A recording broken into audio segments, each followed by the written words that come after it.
Mak Adin buat kerja sekolah. Faham aku. Dia bunyi cepat. Kaca dia dah pasang. Dah. Belum. Tak pasang lagi. Busy bro. Busy bro. Baru masa tu lah busy ustaz ni. Kau tahu apa? Okay, apa yang kau tak faham? Living room. Misnya tulis masalah. Sayang dah faham. They are small. Macam mana? Okay, apa? Kau dah tolak dah? Buku sekolah mana ni?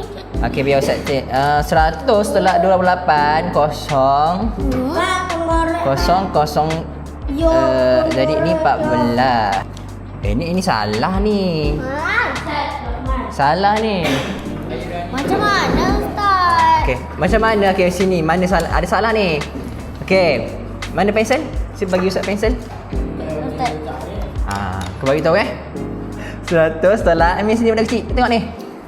140 40 sen tolak 28.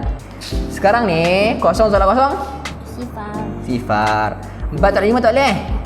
So, ambil sebelah ni. Satu depan. Tapi ni tak boleh pinjam je kosong kan. Pinjam ni pula. Ni pun tak boleh. So, ambil yang sini. So, kena potong ni. Ni jadi 1. Ni jadi 10. 9 lah. Lepas tu, yelah sabar. Ni 10. Ni jadi kosong Lepas tu, kita tolak ni pula. Ni kita tolak jadi 9. Ni jadi 10.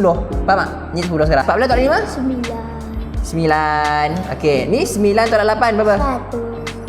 9 tolak 8? Allah, itu lagi. Satu. 1. Okey, 9 tolak 2?